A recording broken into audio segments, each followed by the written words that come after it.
Yeah, that's an interesting point you make about that transition. Whatever brought about the change from Jeff on drums to your brother Chuck, Chuck was much more suited to where we were at, because even as you and I were fans of what now they would call classic rock and what even then was called oldies, and even classic country, I think even as when we were kids, when we were teenagers, we were very fortunate, as I said a moment ago, your mom and my dad and other influences, older generations, people in our lives and our families that were really into music. So we were very fortunate to have a very diverse taste in music, even when we were teenagers.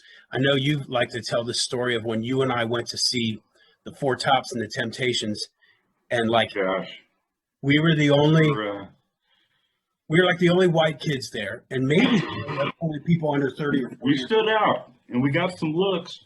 Yeah. And until the singing and dancing started. Yeah.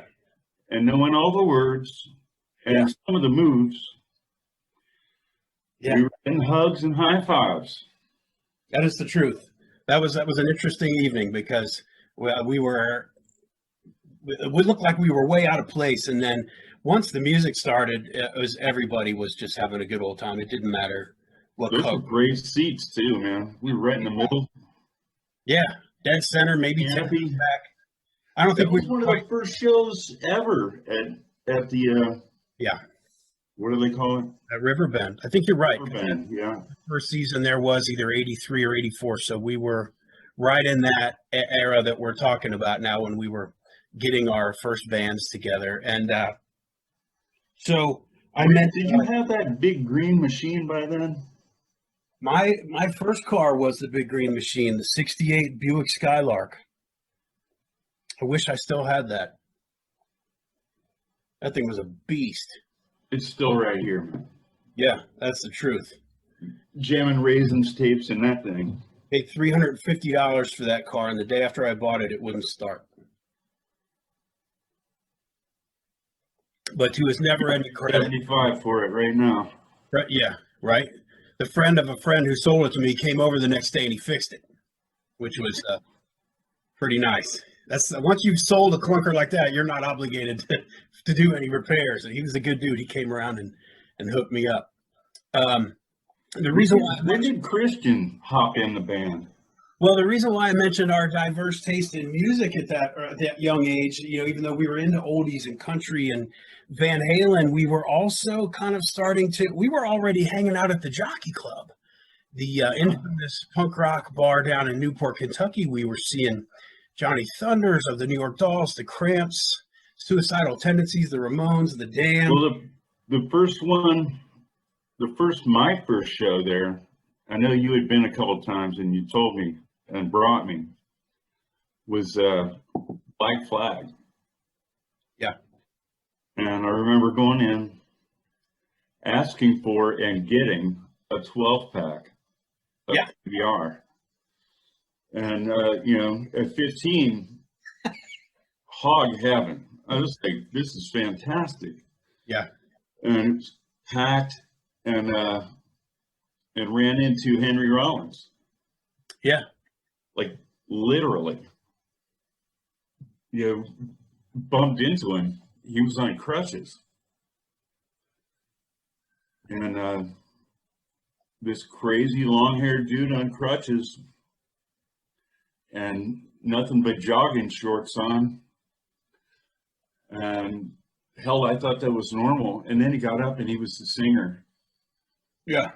Yeah, because I'd never seen a picture of him, but TV party tonight. I was like, this is where I want to be. Yeah, and in those days, we'll get into that. We'll have to set aside a whole separate episode of the Speed Hickey's reunion to talk about the Jockey Club, because in those days, when there's no internet, how did you even find out about concerts? How did we find out when the tickets went on sale? Were we completely dependent on like newspapers and radio, or how did you? We went to a lot of shows out of town, for that matter. How did we even know, like, when the Replacements were playing in Lexington? How did we get? You had the in through Record Bar, you know. Yeah. So you were my source, and I don't know, probably Paul Horton was steering it, because I don't know if Rick Toms was into the Dead Kennedys. No, I'd have to say I can vouch for Rick and say no, he wasn't then, and probably isn't now. So he's a great guy. Rick Sharp, I saw him not too long ago. Yeah, yeah, This summer. yeah. Bill said, "Hey, that's Rick Toms. You want to stop and say hi?" And I was like, "Best not." The legend, Rick Toms, still looking great. One of the funniest guys I've ever known. Smart guy, amazing dude. But back to what we were talking about.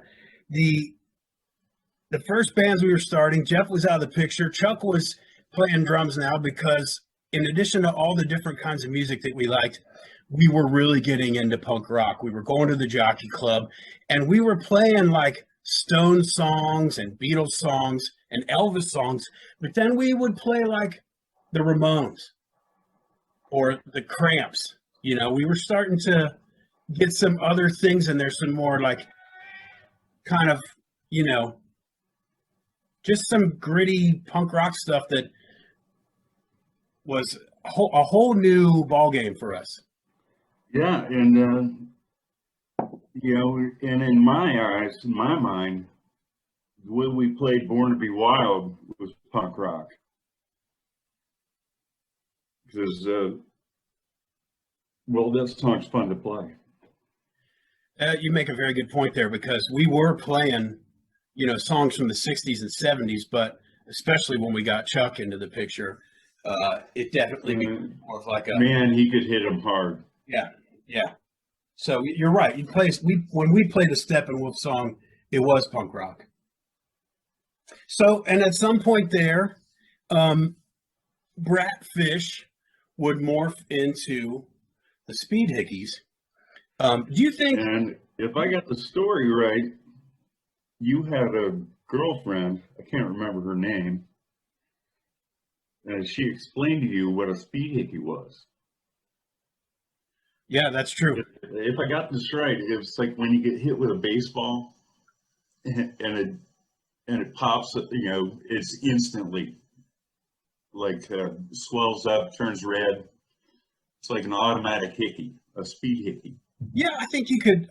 I think you could get a speed hickey from a baseball or some other fast-moving projectile. My understanding of that, and when you mentioned, you know, a girlfriend I had at that time, I thought you were going in another direction with a different story there. And we'll get to that one next. It's how Bratfish became the Speed Hickeys. I think it was Stacy or her roommate Sarah. It was her friend Sarah that overheard in an apartment building downtown in a part of Over the Rhine that is super gentrified and really nice and expensive now, but it was rough back then. But they overheard their like you wouldn't even walk around down there at high noon back then. But they overheard a couple fighting across the hall, and the threat was like, you know, shut your mouth or I'm going to whap a big old speed hickey upside your head. And I had to ask, like, what is that? And apparently that's like when a punch is thrown that doesn't quite connect, but it grazes you with enough force to leave a mark, is a speed hickey. And I'll tell you, to this day, it's still the only time I've ever heard of that. Well, it happens real fast and it sucks. So it fit us perfectly. And